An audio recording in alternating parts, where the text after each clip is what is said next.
दोस्तों नमस्कार। देश पर बढ़ते हुए कर्ज के बारे में आप क्या खबर रखते हैं?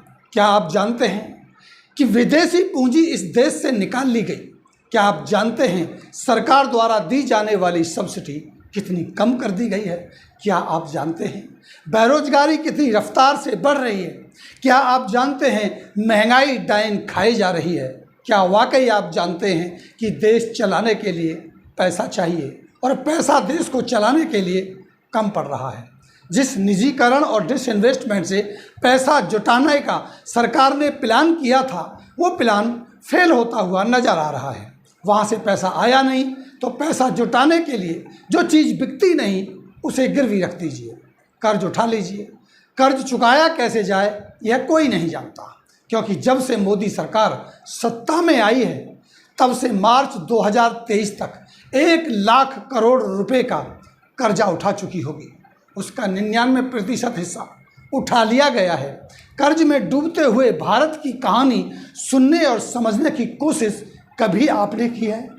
अगर नहीं तो आपको करनी चाहिए, क्योंकि देश के कुछ देशभक्त तो धार्मिकता के नशे में आत्मविभोर हो चले हैं। धार्मिकता के नशे में महंगाई और बेरोजगारी का डंक चुभता ही नहीं है। इस देश की सियासत उत्पादन बढ़ाकर देश को चलाने पर विश्वास नहीं करती, बल्कि कर्ज लेकर विदेशी साहूकारों की नीतियों को लागू करने पर बल देती है। क्योंकि कर्ज देने वाले का कर्ज चुकेगा नहीं तो वह अपना कर्ज वसूलने की एवज में अपनी नीतियां लागू कराने में सफल होगा। भले ही सरकार साल दर साल टैक्स कलेक्शन में बढ़ोतरी कर रही हो, लेकिन सरकार यह बताएगी नहीं कि टैक्स कलेक्शन कैसे बढ़ा। जब कारपोरेट से टैक्स वसूली कम हो रही है, देश के आम साधारण मजदूर किसान पर टैक्स का बोझ बढ़ रहा है। जीएसटी और दूध, दही, घी, मक्खन जैसे सामानों यानी जो आप सोच सकते हैं उन सब पर लगने लगा है। सरकार ने जो करना था वो कर लिया। अब देश की अर्थव्यवस्था खतरे में आने लगी है। 2008 में जब दुनिया मंदी के दौर से गुजर रही थी, तब भारत को खेती और अनऑर्गेनाइज सेक्टर ने बचा लिया था। कोरोना के बाद देश से ऑर्गेनाइज सेक्टर खत्म सा हो चला है और अंतर्राष्ट्रीय बाजार में मंदी के दौर की आहट है। मंदी क्या होती है, इसे देश की अर्थव्यवस्था पर क्या प्रभाव पड़ते हैं, उसे समझ लीजिए। सबसे पहले विदेश निवेश रुक जाता है। भारत में अभी से विदेश निवेश रुकने लगा है।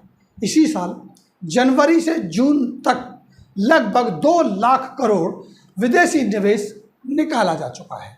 दूसरा बड़ा सवाल, उत्पादन में कमी आने लगती है, फैक्ट्रियां बंद होने लगती हैं, रोजगार जाने लगते हैं। तीसरी स्थिति में कर्ज लौटाना मुश्किल होने लगता है, यानी जो लोन आपने लिए हैं वो लोन पटाने में दिक्कत आती है।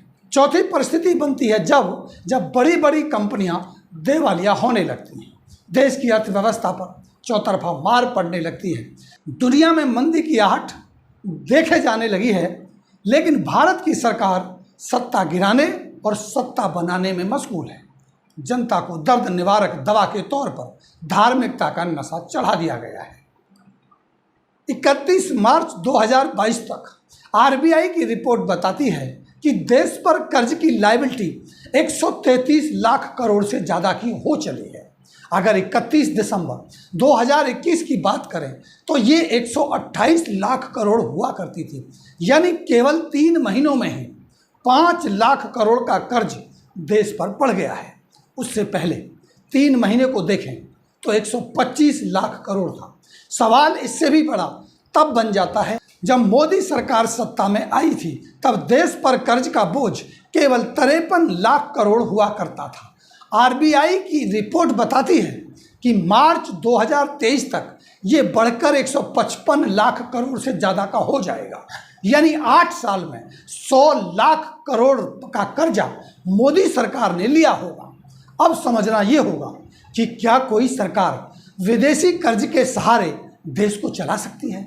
सबसे बड़ा खतरा जो पनप रहा है वह ये है कि विदेशी शेयर बाजार में लगा पैसा निकाला जा रहा है, क्योंकि मंदी के मद्देनजर अमेरिका जैसे देश कर्ज पर ब्याज बढ़ा रहे हैं और निवेशक भारत से पैसा निकालकर अमेरिका में जाकर के अपना पैसा लगा रहे हैं। जनवरी से जून तक शेयर मार्केट से 2,17,358 करोड़ रुपया निकाला जा चुका है। सिर्फ जून की बात करें तो शेयर बाजार से 50,203 करोड़ रुपए निकाला जा चुका है। इसका असर पड़ रहा है सरकार द्वारा चलाई जा रही जनहित की योजनाओं पर, जैसे मनरेगा में अगर बात करें 98,000 करोड़ से घटाकर 73,000 करोड़ कर दिया गया है, जो मनरेगा का बजट हुआ करता था। पिछले साल प्रधानमंत्री आवास योजना का जो बजट था 20,390 करोड़, जिसे घटाकर 20,000 करोड़ करना पड़ा। उज्ज्वला योजना, जिसको लेकर के बहुत सारी बातें होती हैं, बहुत सारा प्रचार होता है कि हमने घर घर में गैस का सिलेंडर पहुंचा दिया, पर इसका जो बजट होता था 1,618 से घटाकर 800 करोड़ पर आ गया है। यानी स्वास्थ्य मंत्रालय की अगर बात करें, स्वास्थ्य मंत्रालय का बजट 88,665 करोड़ हुआ करता था, वो अब 87,251 करोड़ पर आ गया है। शिक्षा के बजट में जरूर बढ़ोतरी हुई है, 88,000 करोड़ से बढ़ाकर 104,000 करोड़ किया गया है। वह भी हायर एजुकेशन पर नहीं, मिड डे मील और वेतन, पेंशन और इमारत के रख रखाव पर ही हम उलझे पड़े हैं। अनाज की सब्सिडी की बात करें तो 28% कम कर दी गई है। खाद जो उर्वरक की अगर बात करें तो 25% सब्सिडी को कम किया गया है, क्योंकि देश के पास पैसे की कमी है, कमाई घट रही है, खर्चा बढ़ रहा है। ऐसा नहीं कहा जा सकता कि 2014 से पहले देश बदतर स्थिति में नहीं था, लेकिन सत्ता का बदलाव बद से बदतर के लिए नहीं बल्कि बेहतर के लिए किया गया था। बेहतर होना तो दूर, स्थिति बद से बदतर होती जा रही है। सरकार से सवाल किए जाएं, जनता सोचने के लिए वक्त निकाले। इससे बेहतर है कि राष्ट्रवाद और धार्मिकता का नशा चढ़ाकर चुनाव जीते जाएं, बाद में देखा जाएगा जो देश कैसे चलेगा, जो होगा सो होगा। सरकार चाहती है बस सरकार चलती रहे, इतना इंतजाम हो जाए। दुनिया जिस मंदी को लेकर चिंतित है, भारत उससे उतना ही बेखबर है। नेता मस्त हैं और जनता त्रस्त है। तो देखना ये होगा कि आने वाले समय में क्या और मुश्किलात आपको देखने होंगी। ये अलग बात है कि आज चुनावों को जीतने के लिए साम दाम दंड भेद की नीति को अपनाया जा रहा है। ऐसी ही कुछ और विशेष रिपोर्टों पर हमारी नज़र बनी है। हम मिलते हैं अगली बार, तब तक दीजिए हमें इजाज़त। नमस्कार।